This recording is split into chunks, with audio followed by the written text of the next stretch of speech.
Do you want to answer the question about the sentencing process or not? I completely disagree that this has nothing to do with President Biden.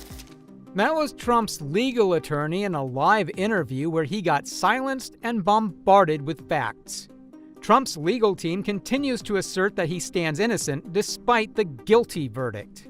As we all know by now, Donald Trump faces several legal issues. With the elections drawing closer, he was found guilty of 34 felony counts, hush money payments potentially violating campaign finance laws, mishandling classified documents, trying to overturn Georgia's 2020 election results, and possible incitement of the January 6th Capitol riot. Each case involves severe allegations of wrongdoing during and after his presidency. One of Trump's attorneys, Will Scharf, attended a live interview with ABC News and was asked a question. Investigation. Is the president going to fully cooperate? The president's going to cooperate with the pre-sentence investigation, and we're going to speedily appeal this unjust verdict. I think this case is replete with reversible error. We plan to vigorously defend President Trump's rights in the appellate courts all the way up to the U.S. Supreme Court if necessary. In response to the question about whether former President Trump will fully cooperate, his legal representative asserted that Trump plans to cooperate with the pre-sentence investigation. However, he also emphasized their intention to appeal what they consider an unjust verdict quickly. They believe the case is filled with errors that can be overturned on appeal. The defense team is prepared to vigorously defend Trump's rights, potentially taking the case to the U.S. Supreme Court if necessary. Praised the jury. You said that they were considering the law and the evidence seriously, and you predicted a just verdict. Do you accept their decision now? No, I think when you look at the jury instructions here, Judge Merchan essentially, I wouldn't say rigged the deliberations, but certainly steered the jury towards the verdict that he clearly wanted. We're going to be challenging Judge Merchan's failure to recuse on appeal. I think it constitutes a clear due process violation. Okay, so he is criticizing the jury instructions given by Judge Merchan, suggesting that the judge influenced the deliberations in a way that steered the jury towards a particular verdict. The speaker stopped short of saying the deliberations were rigged, but implied significant bias. He also mentioned their intention to challenge Judge Merchan's decision not to recuse himself from the case on appeal, arguing that this failure to recuse constitutes a clear violation of due process, illustrating a common tactic in legal defense, challenging the fairness of the trial process when the outcome is unfavorable. Back to the video. That's quite a change for you. Before the verdict came out, you said that the jury instructions are quite favorable to your side. So when you think they're going your way, the instructions are favorable. When the jury rules against you, the judge made a mistake? I think hope for the best, plan for the worst, George. But I think when you look at the totality of the circumstances in this case, this is a prosecution that should have never been brought. This was a case tried in front of a judge who clearly should have recused. I think we have a lot of fair complaints with the way that this trial was conducted. The interviewer highlighted what was on most of our minds. He emphasizes that the prosecution should never have been brought to trial, criticizing the judge's decision not to recuse himself. He insists there are legitimate consequences about how the trial was conducted, suggesting significant flaws in the process. The shift from confidence to criticism suggests a strategy to defend their client's position and manage public perception. By accusing the judge of bias and questioning the fairness of the trial, they aim to weaken the verdict and strengthen their case for an appeal. This approach is common in high-profile legal battles and is often used to maintain public support and cast doubt on the judicial process, especially in politically sensitive cases. It highlights the strategic moves in defending a client in a major legal dispute. Complaints with the way that this trial was conducted, and I think ultimately President Trump will be vindicated on appeal. The ethics panel for the state of New York said the judge was not required to recuse. Well, I think when you look at binding Supreme Court precedent, including most notably the seminal case on judicial recusal, Caperton v. Massey, even the appearance of impropriety can require a judge to recuse for reasons of due process. Here, I think we have far more than an appearance of impropriety. The fact that Judge Merchan contributed to Joe Biden during the 2020 election, many of the other issues that we've raised in our recusal papers throughout this case. The interviewer makes an excellent statement.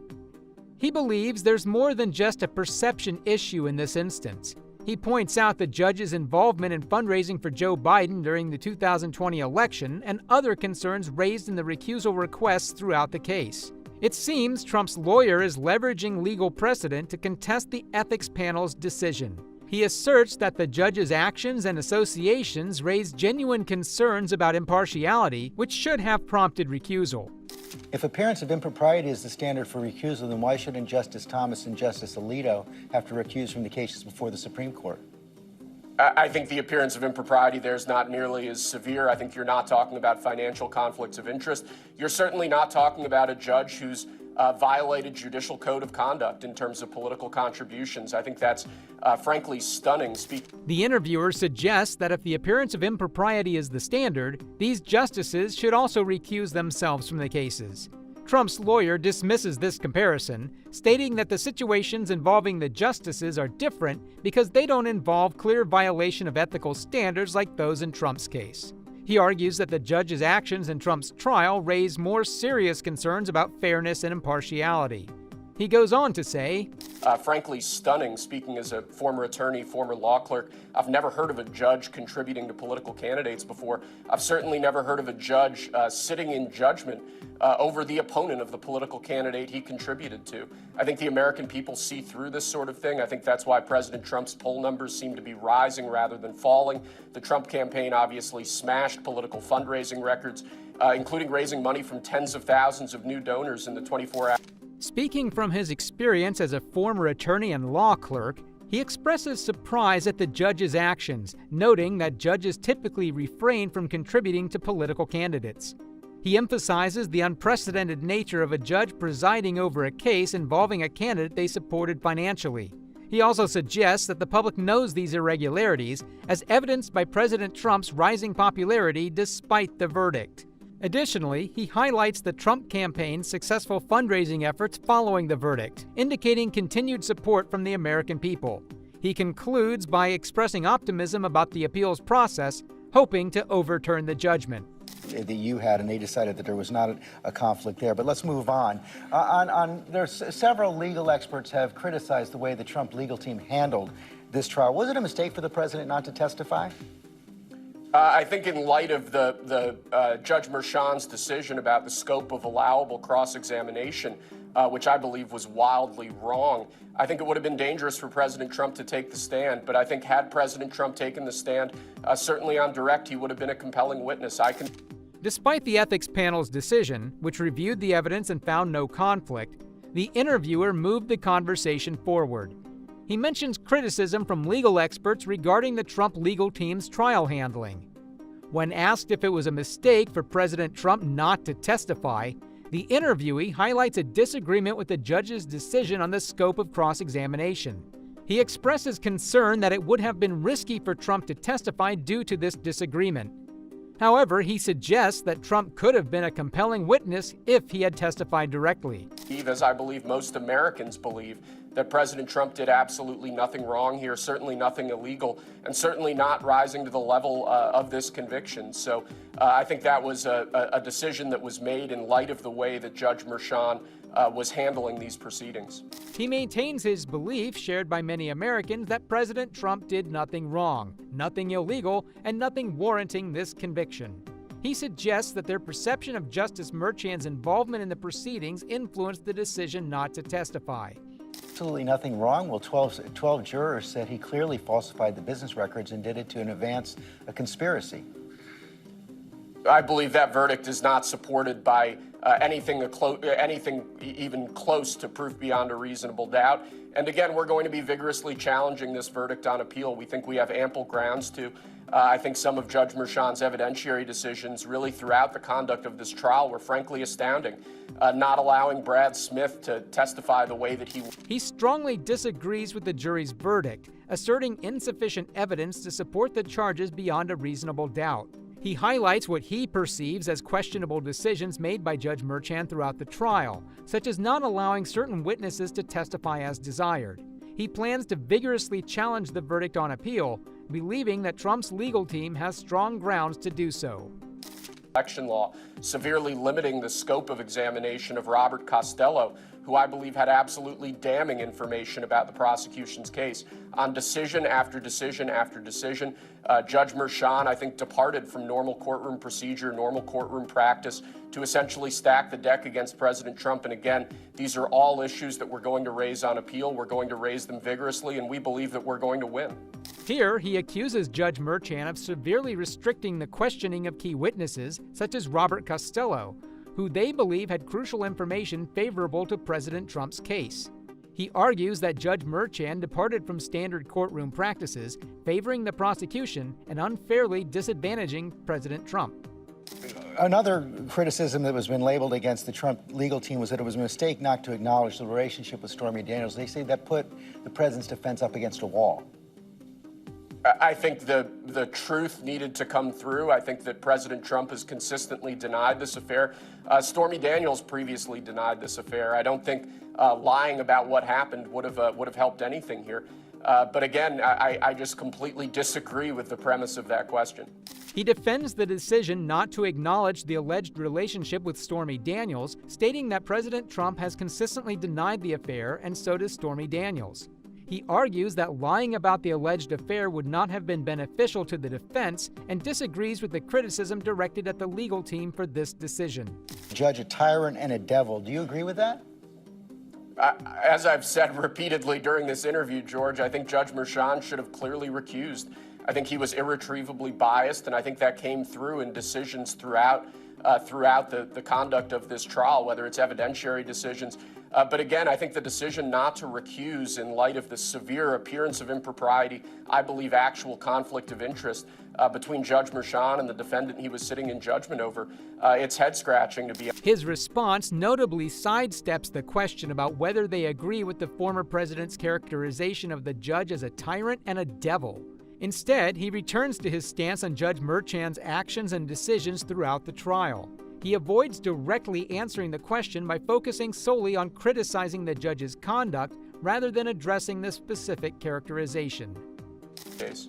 Are you concerned that the continuing attacks on Judge Merchan and the attacks on witnesses like Michael Cohen is going to actually make sentencing worse for the former president? I think it's really important to note that President Trump is running for President of the United States of America, and he has an absolute constitutional right to comment on matters of public importance. And unfortunately, this trial, which was, I believe, unjustly inserted into the presidential election cycle, is a matter of tremendous public. He emphasizes that President Trump, as a presidential candidate, has the right to speak on important public matters. He believes the trial unfairly influenced the presidential election. These are all things that President Trump absolutely has to comment on. I think the fact that he labored under a gag order for as long as he did was manifestly unjust. So yes, absolutely, President Trump needs to be carrying his message to the American people, and I don't see how anyone can really poke holes in it. He speaks on the gag order and how it affected Donald Trump's communication with the American people. While it's within his rights to express his views, especially after being under a gag order, there's a fine line between exercising free speech and potentially influencing legal proceedings. By speaking out extensively on ongoing legal matters, there's a risk of prejudicing the case or undermining the authority of the judicial system. About the weaponization of the legal system. Of course, it was former President Trump who throughout the 2016 campaign led chants of lock her up about Hillary Clinton. But what do you expect from the sentencing process? Well, but hold on a second, George. President Trump may have said that, but after he entered office, he certainly didn't weaponize the Department of Justice to pursue his political opponents the way that we've seen President Trump and his political allies act in the last couple years. Remember, this case in New York, it was called the zombie case. It sat and sat and sat. It could have been brought at any point after 20. In this case, the delay in bringing charges against President Trump raises questions about the timing and motivations behind the prosecution.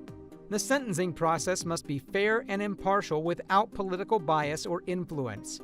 Ultimately, the focus should be on upholding the rule of law and ensuring that justice is served regardless of political affiliation. Point after 2020. And then suddenly, when President Trump announced his campaign for president, was dusted off, rushed in front of a grand jury, and then rushed into court. You want to talk about the politicization of the legal system? I mean, this is Exhibit A. It's absolutely unprecedented in American history. It's not the way that our campaigns are supposed to be run. We contest elections at the ballot box, not in the court. He is pointing out the sudden comeback of legal proceedings against President Trump after announcing his re-election campaign. The interviewer asks him the last question. That is true, but of course, we've never had a former president or a presidential candidate facing the kind of charges that the president faced because of his own activities. And of course, the Attorney General in Manhattan has nothing to do with the Department of Justice. Finally, what do you expect from the sentencing process? I vehemently disagree that the district attorney in New York was not politically motivated here, and I vehemently disagree that President Biden and his political allies aren't up to their necks in this prosecution. The interviewer acknowledges that while previous presidents or candidates may not have faced similar charges, President Trump's legal challenges are unique due to his actions. He argues that the involvement of the Manhattan District Attorney's Office should not be dismissed as politically motivated. He suggests that political influences may be at play, implicating President Biden and his allies in the prosecution. No, I'm not going to let you continue to say that. There's just zero evidence of that. Well, how about the fact that Matthew Colangelo was standing over Alvin Bragg's shoulder when he announced this verdict? I mean, Colangelo was the #3 official in the Biden Department of Justice who suddenly disappears and shows up as an assistant district attorney right as Trump's case in New York starts to proceed. After you want to talk about political You want to talk about political coordination? This has nothing George, to do. right This there has in front nothing of to do. No, it's not. This has nothing to do with President. He keeps bringing up President Joe Biden's involvement in Donald Trump's saga. He points to the presence of Matthew Colangelo, a former high-ranking official in the Biden Department of Justice, alongside Alvin Bragg during the announcement of the verdict. I completely disagree that this has nothing to do with President Biden. With respect to sentencing, as I said before, we're going to vigorously challenge this case on appeal. I don't think President Trump is going to end up being subject to any sentence whatsoever, and we look forward to getting this case into the next court and taking this again all the way up to the U.S. Supreme Court if necessary to vindicate President. Trump's lawyer ends his speech by disagreeing with the notion that President Biden is disconnected from the legal proceedings. He expresses confidence in their appeal strategy regarding the sentencing, anticipating that President Trump will not face any sentence. It seems like Trump's legal team is not backing down. They assert their commitment to pursuing justice for President Trump, even if it means taking the case to the U.S. Supreme Court to uphold his rights. That's all we've got for you in this video. See you in the next.